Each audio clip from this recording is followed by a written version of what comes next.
Unité TV, Unité TV.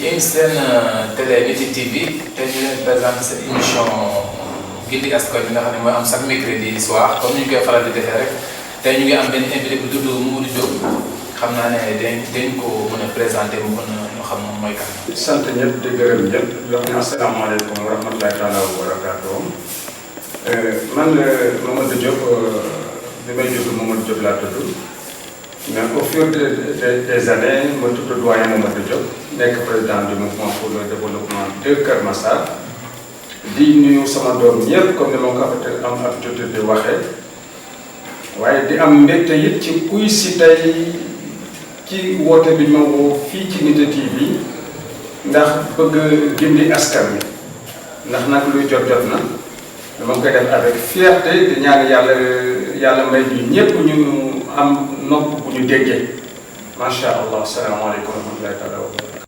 macha allah gis ngeen suñu invité ni mu nuyoowee ñu koy poser une première question nag ci Mamadou Diop lu waral mouvement bi lu tax nga créé mouvement bi. Mouvement bi ñoo ngi ko créé le 3 avril 2018 3 avril 2018 ci la ay mag ñu góor ñu jigéen ay xale ay jigéen ñu ko takku ci la ñu daje suñu kër benn doyen bu ñu wax Baba Sylla bokk na ci damay cité ay tur Baye Fall Ndiir mi nga xam mooy coordinateur bi Alassane Diagne bokk na ci Aïssatou Sarr bokk na ci Fat Diop bëgg fàllu bokk na ci ak ñu bare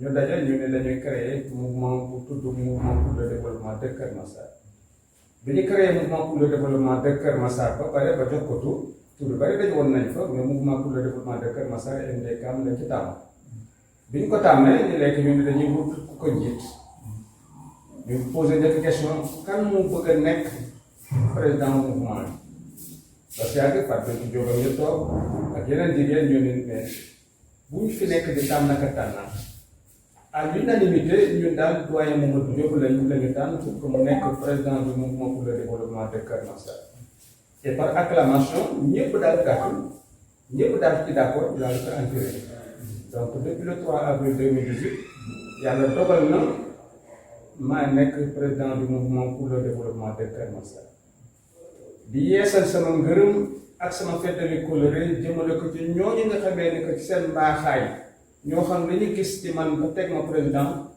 du ci xaalis bi du ci yar bi lu ci matu doon ñoom daal ñoo jël seen jikko teg ma ko loolu daal laa ci amoon ay leeral yu ma jox. léegi yow ni nga gisee Kër Massar ba ngeen créé seen mouvement da nga gis ne Kër Massar doxul wala ñu ko jiitee baaxul yooyu wala yow noo gisee Kër Massar avant muy nekk département bi. avant département bi Kër Massar am na ay maire Moustapha Mbengue Mbacke Diop d'abord Gamou Boy Mbacke Diop et Moustapha Mbengue ni ñu ko jiitee kenn ku ci nekk ak li nga xamante ne que foofu la sa degré xam-xam wala sa man-man di toll Moustapha mi nga xam ne que mooy le maire sorti du ma le maire sortant mais le maire sorti. ah bon mooy maire sorti noonu nga ko tuddee. waaw maire sorti parce que sorti ci ñaari anam. Kër Massar département la day nekk commune sud commune nord. Moustapha est sorti parce que nekkatul commune nord kon mënatul a commander commune nord. kon il est sorti. beneen bi su fekkoon que Kër Massar dafa continuer woon na nekk commune. il est déjà sorti parce que ñoo ngi ci vers les élections élections locales. cela veut dire que ne kon mandat bi jeex na ba ñu prolongé ko et tout. kon dans tous les cas il est sorti. la troisième sortie mooy population ñoo ko fal te population Kër Massar Nord dindi nañ ko. bëggatuñ ko jëlee nañ ko fi kon dans tous les cas il est maire sorti. loolu moo tax il n'est pas sortant mais il est déjà sorti parce que jeex na dans tous les cas génn na. ñu leen fàttali yéen seen émission gindi askan wi ku ci bëgg a dugg bu ci woote di nga woote 77 292 04 03 ñu leen rappelé numéro bi 292 04 03 waaw Mour Diop li nga wax ci Kër Massar ci maire sortie bi am na solo trop macha allah waaye ñu dañ la daan gis ci ginnaaw Diouf waaw nga nekkoon ci Diouf ànd ak moom di ko nekkoon Diouf lañ ko nangulul pour mu nekk candidat moo tax nga war a teg ko ci moom am foo dem ni après dañ ci mën incha allah mais wax ñu yow ci foo leen jaaree ba àndoon. parce que am na fu ma jaar ak Diouf pourquoi d'abord mon choix avec Assome avant que nga wax waxi Diouf moo waroon jiitu avec Diouf dinaa ci tontu parce que Ousmane depuis presque très longtemps nous avons cheminé ensemble ñoo ngi ànd bu rafet di sama jarbaat di sama xarit di sama rakk di sama lépp Ousmane dama def dañoo ànd et il est bon que me signaler que ni chaque fois Ousmane benn yoon laa mos dem kër ci panel laay waxe benn yoon télévision laay waxe benn yoon laa mos dem kër mais toutes les fois que ñu war a daje su ma ko woowee ni ko Ousmane soxla naa la wala maa ngi ñëw dinaan ma doyen xaar ma ban heure nga bëgg ba ñëw sa kër c'est Ousmane qui se déplace ñëw sama kër ñu waxtaan li ñuy waxtaan nuy tam moom mu génn dem kooku il faut que ma souligner ko il faut que ma souligner aussi caractère Ousmane Diouf jikkoom il faut que ma il a une éducation extraordinaire jàng na alxuraan jàng na tubaab et il est extrêmement discipliné loolu yëpp ay loolu loo xam ne xam naa ko ci Ousmane mais pourquoi pas ma cheminer ak Ousmane c'est extrêmement important et je sais que ni ñëpp moom la ñuy déglu c'est le problème de tout le monde bon wax naa ni on m'appelle doyen Mamadou Diop je suis le doyen de tous les responsables politiques de Kër Massar yàlla defal na ma macha allah yàlla defal na ma que ni awma xarma yàlla ak kenn tant kër commune nord que commune sud ndax ñi fi nekk ñépp samay doom lañ wala sama jarbaat lañ et bien loolu moo tax sax j'aurais pu être candidat à la candidature de la mairie de Kër Massar comme tout un chacun même si les moyens financiers ne suivent pas je peux faire comme font les autres dem la jëli benn barrière ànd ak moom comme tudd ko NDKM wala nu ko mën ci tuddee dem mais comme ñëpp dañ maa déggal ñëpp j'ai reçu tous les responsables politiques de Kër Massar tous les partis politiques de Kër Massar ñoom ñëpp ñu ngi may déglu kenn ku ci nekk ñëw nga sama kër kon kenn wax naa ak kenn ku ci nekk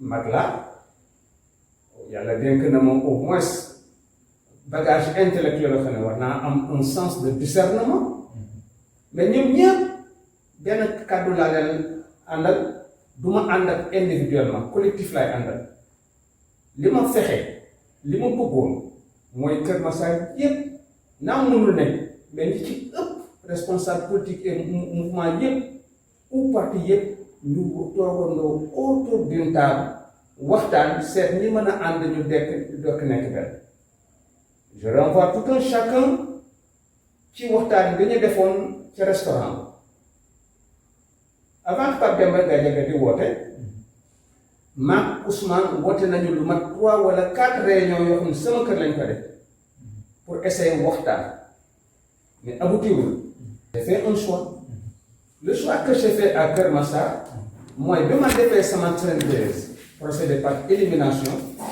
j'ai vu que il y a que 2 candidats qui sont valables pour diriger la mairie de Kër Massar Nord. c'est qui hein il y a Assome Diatta ak Ousmane Diouf ñoom ñaar c'est des candidats yoo xam ne c'est des candidats potentiels yoo xam ne sont en mesure de diriger Kër Massar Nord. je me suis dit stratégie lay liggéey mais Ousmane ay mbokk sama xarit samay doom population une partie de la population ñoo ma ne woon nañu ànd ak Ousmane l'essentiel est que nañ ànd ak Ousmane nañ ànd ak Ousmane Diouf nañ ànd ak Ousmane Cissé le trio c'est un trio gagnant Mamadou Diop Ousmane Diouf Ousmane Cissé. Ousmane Cissé n'a pas pu rejoindre le groupe. J'ai cheminé avec Ousmane Diouf pendant très longtemps. Mais quand j'ai fait un choix, bi ma defee ñaari sélection muy Assome ou Ousmane Diouf ñaari nit bu ñu àndee waxtu julli jot il faut que kenn ki jiitu. Il faut que kenn ki jiitu c'est impératif. Ki jiitu moo dàq jàng moo gën a maandu moo gën a c'est pas important l'essentiel moom il faut que ñu jiitu même ñaari bu ñu àndee il faut que ñu am ku jiitu. J'ai fait un choix de jël Assome Aminata Diatta. Pourquoi? Parce que de un, il est de la terre. De deux, bokk naa ci ñi fal président Macky Sall te bu ma jiital nit di ko fakkasal. salaamaaleykum. salaamaaleykum. allo salaamaaleykum na nga def. aleykum salaam. yaa ngi si émission Guidé Askan Wi ah. macha allah kii la ma leen di leen daa kontaan bu ma baax a baax yow. nee na yow jërëjëf am ci moom nag jëm am xaalis et on est bien fait franchement. monsieur Diop yow yaa tax ma dugg ci émission bi en direct. mu ngi lay dégg. yow da ngay wax non ba nga dëkk yow yaa taxawul Moustapha Mbengue mais bu ne Moustapha Mbengue noor bëgguñu ko. nga ne Mamadou Diouf comme fi ngeen jaaree ñaar ñëpp ba tey nga ne gis nga Assome Diatta moo nekk le meilleur profil pour Kër Massar Nord. te y a plus de 13 candidats. Kër Massar ñoo nga xam ne ñu ngi APR te APR waa APR maa ñu jóg. car dafa am benn explosion bu am biir APR. xam naa loolu ñu ci leer bu baax a baax comme explosion bu nekk seen biir Kër Massar partout ak Kër Massar APR daf ciy tas léegi nag xëy na président woo na leen pour ngeen dajaloo waaw xëy na Assome Diatta tamit dañ ko fiy commencé dégg xëy na yàggul yàgg na waaw bon donc nag bu ñu gën ñu leeral bu baax a baax sa ànd ak Assome Diatta. sama ànd ak Assome dinaa ko leeral parce que loolu ma tax a wax naa leen ni bi ma defee samay calcul def sama stratégie ak sama waxtaan ak yéen parce que dama waxtaan ak ñëpp dama leen a dégg ñëpp dama leen a dégg mais le sens bi nga xamee ne que Assome wax naa la les deux profils qu'il y avait à Kër Massar c'est Ousmane Diouf et Assome Diatta. J'ai choisi Assome parce que moom laa wax léegi ni que il a été choisi par le président de la République moom le président c'est sûr que ni moom la jox récépissé c'est déjà clair. Deuxièmement waxuma di nga ko jox di nga ko joxee récépissé mais man su may liggéey damay liggéey ci ay caractéristiques yoo xam ne gis naa ko ci Assome ça n'engage que moi ce que je dis les quelques caractéristiques lan la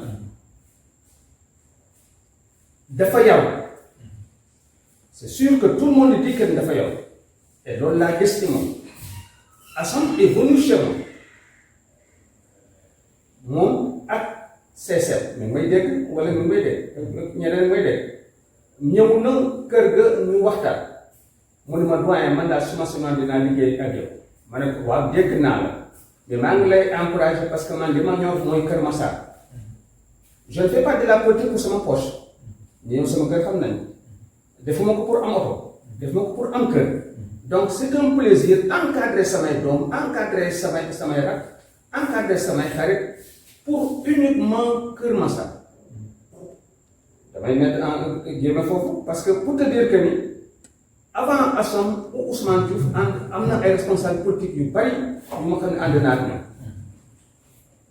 mais ku ma ci tàggoowuma parce que da nga maa def dara damay tàggoo ak yow parce que da ngaa am xarma yàlla ak Kër Massar ma bàyyi la à la minute qui suit ma bàyyi la minute qui suit du ma xaar 2 jours 3 jours la minute qui suit ci lay tàggoo ak yow je suis très clair et je suis libre comme le vent. J'ai choisi Assome wax naa la yaru dem toog naa ak moom mu ni ma de sa bouche maa ngi toog maa moom rek ak yàlla mu ne ma doyen man dama bëgg liggéey Kër Massar te duma ci ànd ak lu dul doomu waa Kër Massar ñu bokkandoo liggéey Kër Massar et ne m'a jamais dit kaay jàppale ma et ma di kaa ñu bokk liggéey et c'est ce langage là loolu lay doxalee parce que le dialogue yi boo xoolee dialogue yi muy def les dialogues de Kër Massar yépp gis nañ ko elle n'a jamais dit faisons elle n'a jamais dit que je fais elle dit toujours faisons ensemble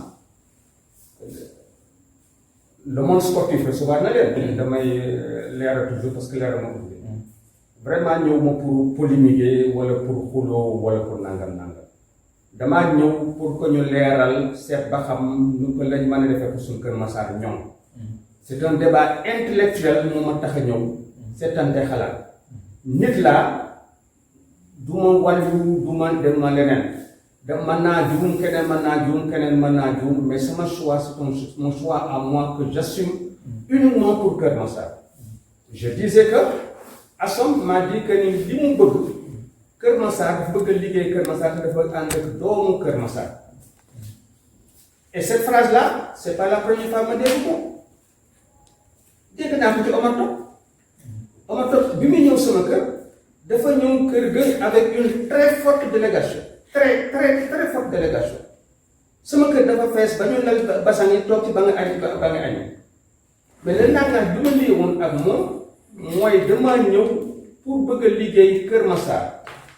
ma réponse est la même que bi may wax Assome ma ne ko yow mi dëkkul Kër Massar c'est le même langage que j'avais tenu. yow moom mi dëkkul moom Omar Top dëkkul Kër Massar. dëkkul Kër Massar quand même. yow xam nga loolu kenn xam na loolu. dëkkul Kër Massar ma ne ko yow mi dëkkul Kër Massar. sa kër yaa jóg pour defar Kër Massar te sama laaj man mi juddoo Kër Massar. Assome Diatta moom Kër Massar la dëkk. Assome këram a ngi nii dem naa këram. damaa dem këram. am fi kër taxul ma dëkk aussi. lu tax. am fi kër fii Kër Massar taxul ma dëkk. maa dem këram man cité gendarmerie bi. et elle est la seule personne. boo xam ne ki man déplacé naa la seule responsable politique bi xam ne man déplacé naa dem këram. sinon amul benn responsable politique bu nit waaye jóg sonna daal ñëw seet si ma kon damaa dem këram dégguma damaa dem këram cité gendarmerie gii bu Kër Massar la kon tey sërëm dina fi lakk wala simisu doomam lakk fi c'est des phrases politiques la ñuy véhiculer dëkku fi mais même si on a vu des gens qui n'habitent pas Sénégal mais bu leen président soxlaa da leen woo ñu ñëw ñu jox leen ministre wala mu jox leen nangam la mais quoi qu'il advienne Kër Massar lay fanaan depuis mu nekk directeur depuis mu nekk ministre Kër Massar lay fanaan je suis sûr parce que du ma waxal nit ñi du dëgg et loolu c'est pas important chez moi ce qui est important mooy la façon bi nga xamee ni que commencé na koo liggéey parce que depuis man ànd ak moom ba tey je la suis wala bari na foo xam ne fii ànd naa fa ak moom Assome Diatta ñëw leen ñu wana ñëpp wana sportif yi wana transporteur yi wana ñëpp même les tailleurs war na leen lu ngeen bëgg wana ingénieur yi wana borom xam-xam yëpp ban visage ngeen bëgg ban xar kanam ngeen bëgg ëllëg Kër Massar mel ko kon lu moom mooy wax dafay boole ñëpp et loolu lañ demandé tey boo su ma jëloon sama téléphone boo ko léegi dans la minute qui suit wala ma envoyé ko message dans la minute qui suit mu tontu ma su ma tontu wul it saa yu amee temps dina ma répondre li ma doyen la ma ne ko nangam c'est un choix mënuma àndandoo avec Ousmane Diouf mënuma àndoo Assome Diatta stratégie li ma bëggoon su amoon te c'est pas trop tard sama yaay dafa ma wax ni amal jikkoy rapport ma ne ko yaay mooy lan mu ni ma xëccal fa gën a sori Ousmane wax naa leen yaru na Ousmane est intellectuellement assis à Kër Massar gisuma fii koo xam ne défendre naa cause boobu amul Kër Massar koo xam ne kii bagage intellectuel bu Ousmane Diouf am na ko keneen am na ko fii donc il a une maîtrise de l'administration territoriale c'est un pion qui est extrêmement important dans le dispositif que nous allons mener ma ne Ousmane am naa ko ba pare damay dépendre ak Assome su ma àndee ak Assome ñu cheminer ensemble ëllëg Ousmane va de son côté am na au moins il est conseillé quelque part nous sommes conseillés quelque part mais on le prend on le met dans le dispositif de Kër Massar parce que c'est Kër Massar qui l'intéresse c'était une stratégie malheureusement yàlla am dogalam dogal li mu dogal ci Ousmane amul kenn ku yéene ku gëm yàlla la parce que wax naa ci ak moom sa réponse était dindi day dogal yàlla yaakaar naa ne def na fi benn émission à cet effet ku gëm la mais la stratégie politique bi xam moom lañ doon def que Kër Massar gagné rek mooy que Assome gagné Ousmane nekk au moins conseiller, on le met dans le dispositif pour son bagage, pour ses bagages intellectuels, sa discipline, son savoir-faire, nous indi ko apporter ko pour le Keur Massar. C'était l'unique but. Et c'est pas tard, parce que xam naa ni l'amour qu'il a vers Keur Massar pourrait le pousser à ce que mu intégrer Keur Massar. Pas mu intégrer Asona, mais intégrer Keur Massar, indi xam-xamam Keur Massar, indi man-manam Keur Massar, indi ay bagages yëpp ci biir Keur Massar et seul Keur Massar jógee. On m'impose, mais on m'oppose. On me propose, mais on on n'impose pas. Comme l'armée li ñuy wax on ne tue, on ne déshonore pas. Effectivement. Man je dis, on me propose, mais on ne m'impose pas.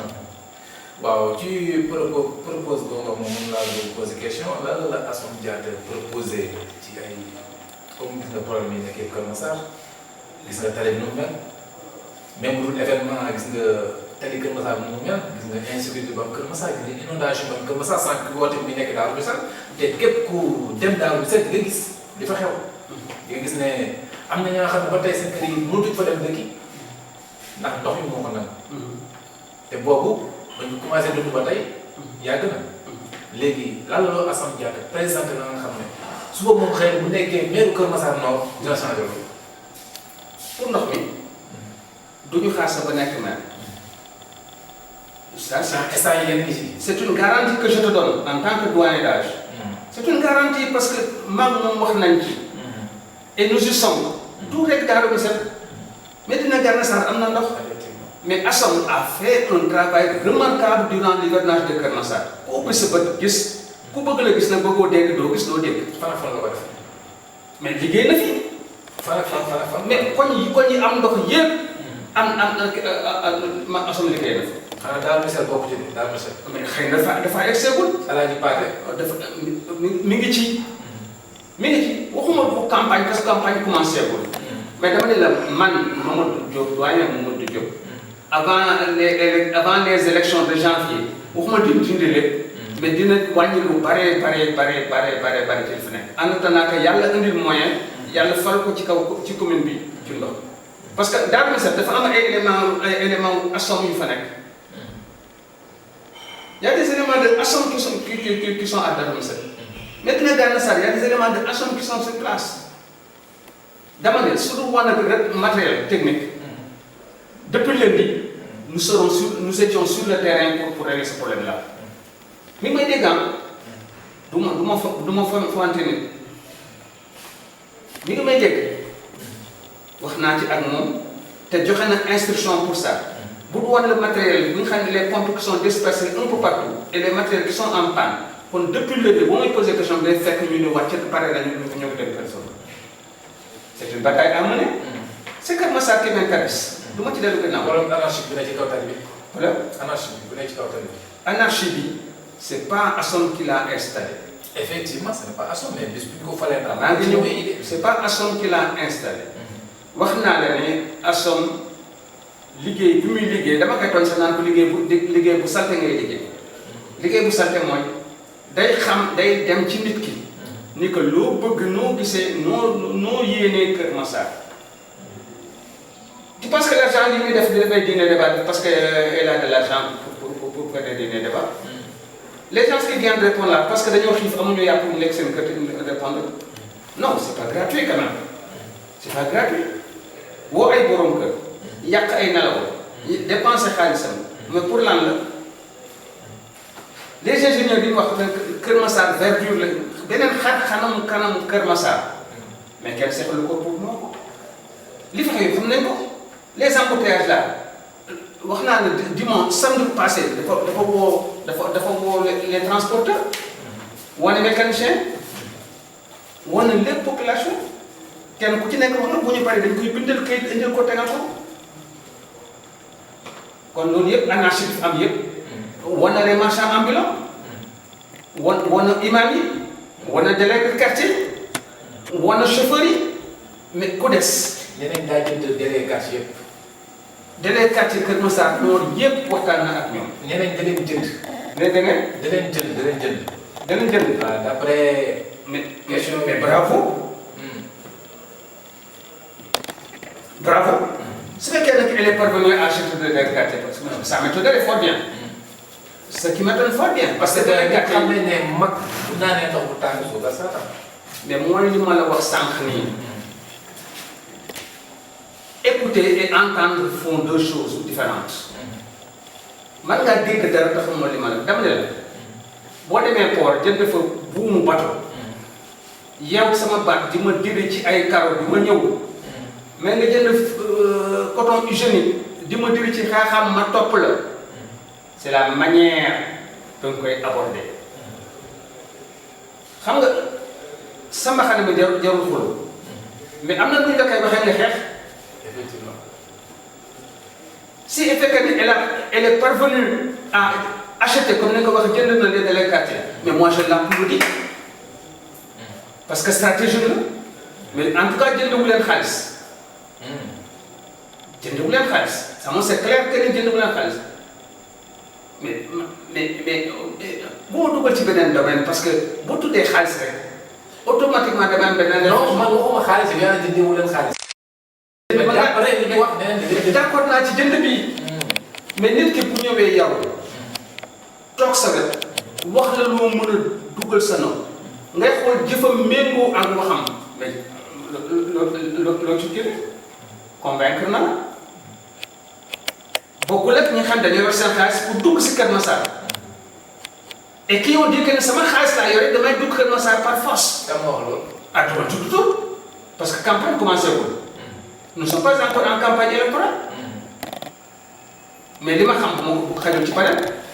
li ma mën a wax xajul ci panel. et lu ma wax du ma ci fem nit mënul wax ba tax ma lu dul dëgg. dama naan ne toog naa bi sangam heure sangam waxtu sangam jiw ni nangam. mais Assane deful la Assane bañ na ko ba ku muy liggéeyee du la dig man de musuma di man Diop musuma di te on n'a même pas parlé d'argent. on parle que de Kër Massar su ma amee gisee dara wala ma xool ne da koy avancé la minute qui suit je l'appelle au téléphone wala ma envoyé ko message pour des boutiques ne ko madame la ministre tant sequma ak moom xaalis man sequma ak moom xaalis te délégué yi sequ la ñoom xaalis. d'accord leer na. léegi Modou Diop. doyen Modou Diop. ñu lay gërëm di la sant. di la wax sa dernier mot. sama dernier mot. sama dernier mot mooy sant yàlla. di ñaax tous les responsables politiques. far ku nekk ka la neex mën nga dem far ak moom. kenn ku ci nekk war ngaa mën a tàccu wala nga jaay sa mbër c'est logique. fair play rek. c'est normal nangul naa leen ko. nangul naa ko ñëpp comme ni ma nangulee ma jaay sama mbër. mais li nga xam ne moom laa bëgg. fii ba campagne bi tàmbalee war a après campagne bi. je fais une parenthèse là-dessus Abdoulaye Sow ma tudd sànq. en 2014. quand Abdoulaye Sow était Abdoulaye Sow. avec ses 4x4 avec ses jaasi avec ses fital avec ses garde-corps danaa plus finir. damaa wàcc sama convoi taxawal ko ci diggu convoi bu mairie fii. garde-corps yi daw wër ma ak seen jaasi ak seen fital. man leen yéen a may laal mais seen patron du ma laal. Abdoulaye ma wàcc ci otoom. ñëw ni ma jox ma loxo ni ma grand ñu fóonante jusqu'à présent day wax loolu mais pourquoi ma def loolu c'est parce que campagne moo ñu boole mais bu jeexee du ñu xoolante rus bu ñu saagaante bu ñu ngaññante bu ñu waxante lu ñaaw koo wax naa ko barki démb ci panel ci unité bi laa ko waxee defe naa koo xamal na la koo wax lu ñaaw am na lu ñaaw xanaa kay da ngay xam wax mu xam noppi te la loi est très claire là-dessus. La campagne n'a pas encore commencé. am na loo xam te su ma ko waxalee jiw su ma ko waxalee Ousmane Diouf bu ëllëgee mu porte ma plainte pour diffamation wala mu porte ma plainte pour leneen même pour commencer campagne bi commencé wax naa la ñun ñëpp nous sommes des frères. nous sommes tous des frères. Omar rien ne me lie à lui rien ne me sépare de lui c'est Kër Massar qui m'intéresse. Assome rien ne me lie à elle rien ne me sépare d'elle c'est Kër Massar qui m'intéresse na ko defal. Et les autres candidats Babacar Diassé je le cite nommément parce que sama jarbaat la sama rakk la et les autres candidats qui sont à Kër Massar ñun ñëpp on a un trait commun c'est Kër Massar moo ñu ñëw te nag waa Kër Massar bi laa ñu am fële la ñu am fayda la. Pendant les présidentielles, on a cheminé ensemble. Il a dépensé beaucoup de millions à Kër Massar pour Kër Massar nekk benn. Ce qui a fait que le président Macky Sall a gagné. defuma waxuma dañ ko dama ko rassemblé presque plus de 250 femmes këram chez lui mu tontu leen rek parce que ba mu leen tontu ci laa ko bàyyee dem ba këram fekk fa stafam ñépp toog ma ne ko monsieur Sow dee nga politiquement Kër Massar il ne croyait pas c'est tout ak keneen Moustapha Mbaye sama rakk la ma grand frère on a grandi ensemble à Diadio je suis ancien militaire entre parenthèses. Moustapha def na waxuma su ma rombee grand la may waaye defu mu waxuma mais Kër Massar moo tax ma bàyyi ko.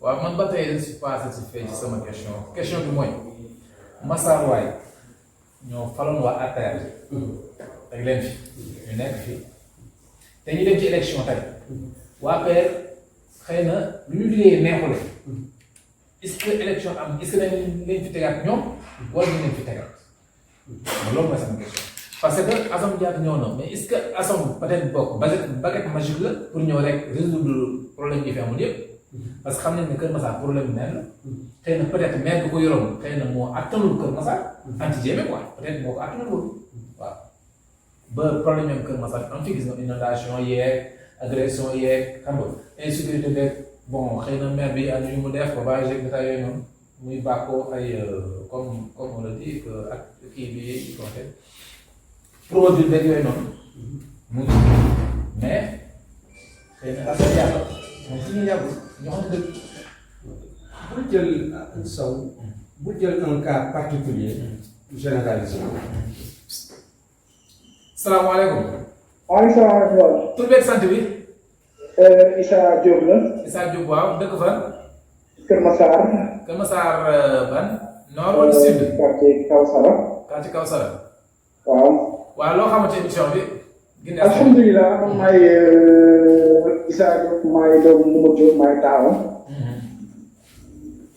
di rafetlu émission bi. di kontaan te trop macha allah. di ñaanal yàlla tool bi di ñaanal yàlla nekk yàlla dafa doon jàmm. yàlla doon si président waaye nag sama papa man maay taawam ku wax rek man ngay jàppale ci li ma war a wax góor boo xamante ni la góoru exemplaire papa njëkkante la wax naa leen man la njëkk gis si doom it tamit ba mu ma juree sànniwu ma rayu ma defuma dara daf ñoo tatagal man ak sama rak teg ñu si yoonu siraatal mustaqim ñu waree jàngi nañ xam-xam dañu waree jàngi école jàngi nañ école ba macha allah amuñu suñu benn morom bu ñu ñëwee fii lañu juddoo Kër Massar fii lañu màggee te fii lañu gisee ne teel incha allah rabbi waaye nag moom suñu am lu ñu dénk moom suñu baay dafa nañu fexe leen ba gis bu leen gis ni sëkk mun sëgg boobu rek kersa la donc loolu lañ sàmm teel loolu lañ ñëw moo ñu may fit moom suñu bàyyi te bàyyi boo xamante ni bàyyi njëkkante la donc ñu ngi koy ñaanal yàlla sama borom ba lépp lu mu mën rek yàlla na ko yàlla may fan gudd wér gu yaram yàlla taxawu ko yàlla may ko wér ak wér ci barke Seydina Muhammad alayhi salaatu wasalaam di leen wax nag ki ngeen invité góor piir la kuy lekk góor bu yeboo mu nga xam ne dina lekk góor jàmbaar fakk tëdd la yàlla xam na ko bu mu doon saraxe bàyyi man moom laay jël rawatina bàyyi boo xamante ne bàyyi njëkkante la donc ñu fier nañ ci moom ñu ngi koy ñaan yàlla papa lépp lu ñu war a wax rek xamal ni xol bu fees wala xol bu dal lañ koy waxee di leen jaajëfalaat ba pare ma wax leen benn mbir boo xamante ni pour wan leen moom julli la te góor la daf ma ñëw benn jour mu feebar mu nekk hôpital bu mu nekkee hôpital mu ne ma Issa man waaw mu ne ma ëllëg je tire ma conscience li may wax ëllëg bu ma demee sax jàpp leen ni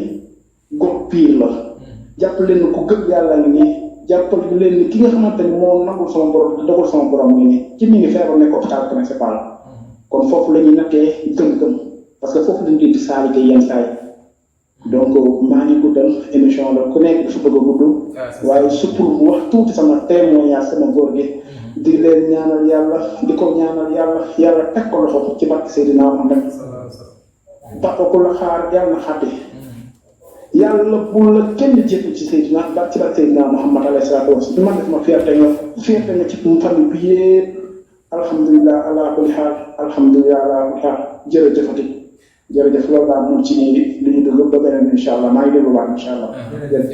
jërëjëf ñuy gërëm auditeur boobu noonu génn léegi di doom ci Mamadou Diop ñu continuer sama question bi voilà ñu ne la man ba tey je suis pas satisfait. ma ne la naa ma yemoon ci bu jël un cas individuel nga généraliser ko effectivement Kër Massar ñoo fal Benno Bokk Yaakaar effectivement ñoo fal président Macky Sall et yaakaar naa ne ba tey jii ma wax président Macky Sall mi ngi fi effectivement bul ni benn kër bi def na lii rek que ni ñoom ñëpp noonu la ñu mel déedéet mais président Macky Sall loolu moo tax mu d'accord ci ni parce que mënoon naa reconduire Moustapha Mbengue Kër Massar rien ne l'oblige mënoon naa reconduire Moustapha Mbengue Kër Massar lu tax reconduire ko il a ses raisons il est président de la République peut-être aussi désir Kër Massar Nord xam nañ bëgg naa gagner Kër Massar Nord te bu fekkee fàtte Moustapha Mbengue Kër Massar Nord dina gagnera pas aw kër benn sax dëkkatul Kër Massar Nord wax naa ko sama dëkk wax Moustapha est du sud et du sud Assom da nga wax sànq ne Assom moo mujj a ñëw mais Seydina Mohamed sallallahu alayhi wa sallam il est le sceau des prophètes moo mujj a ñëw ci prophète yi mais moom la yàlla wax waree fax naaw makka nan alien moom la yàlla wax moom la yàlla tànnal boppam mais boo gisee ma ne moom mujjee ñëw c'est-à-dire dafa am lu ñu fekk. salaamaaleykum.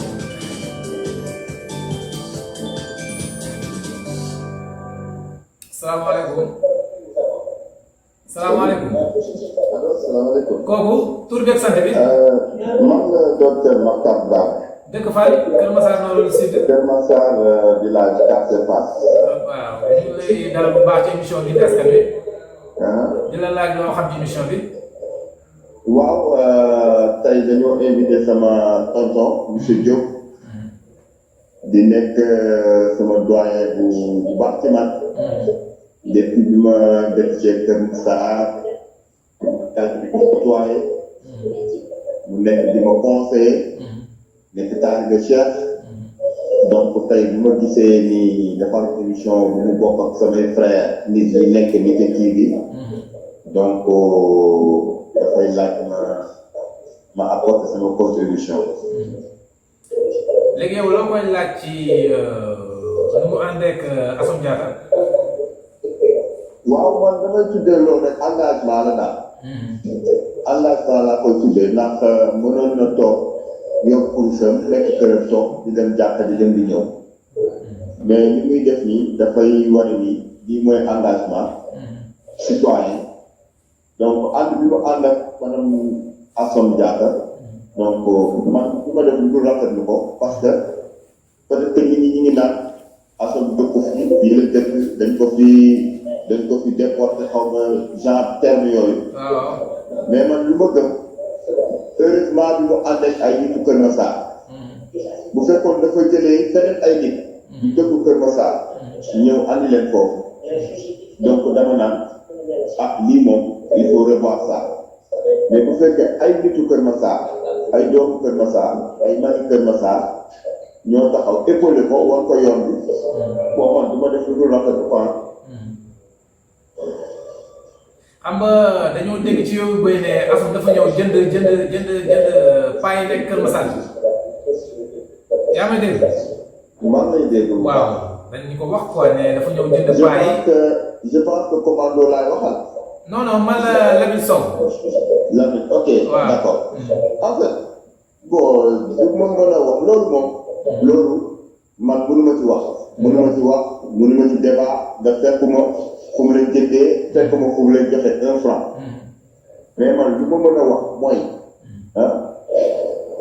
ku demee ni monsieur Diop bii ànd bi mu ànd ak Assome man engagement laa koy tuddee ndax heureusement bi yàlla defee Assome ñëw ànd ak ay doomu Kër Massar bu ànd ak yeneen nit ñëw Kër Massar dafa soxla Kër Massar laa bu boobaa ñu mën cee wax voilà donc ça va. Voilà, on revient sur l'émission. wax naa ni. dégg nga. waaw ñu ngi lay sant di la gërëm sëñ bi. merci. waaw jërëjëf. ok merci beaucoup commando. incha allah doo ko dégg. ok jërëjëf. wax naa leen ni Assome c'est un choix que j'ai fait qui n'engage que moi parce que damaa toog ak ñëpp kenn ku ci nekk xam naa sa jikko benn kenn ku ci nekk xam naa la nga def ci Kër Massar parce que faut pas oublier que depuis 2012 maa ngi ci terrain politique bi ce n'est pas en 2020 ou 2021 qu'on dit que ne kii et kii kenn ku nekk xam nga mais je donne un exemple ouvrez les yeux ngeen xool mais am na ñu doon procourir def ay canalisation defe nangam mais depuis que Aly Ngouille Ndiaye ministre de l'Intérieur wàcc suivre nga les activités yi am Kër Massar ñëwatuñu def benn activité financièrement à Kër Massar parce que xam naa man fañ doon jëlee lañ doon def xam naa fañ doon jëlee seen man damaa topp source ba ca foofa. fan lañ ko doon jëlee. du ma tudd tur mais dama ne la. am na ban source lañ ko doon jëlee quoi. fu ñu lu ñu doon def Kër Massar. ce n'était pas de leur poche lañ ko doon defee. c'est Aly Ngouille Ndiaye qui leur fournissait le matériel bi ñu doon def si. ancien ministre de l'Intérieur. depuis ba mu génnee ba tey gisatu la ñu benn activité ci biir Kër Massar. nga nekk di liggéey ak seen benn rakk nga xam ne mu tudd Mouhamed Ndiaye kon ci beneen numéro incha allah bind Assome. Unité TV.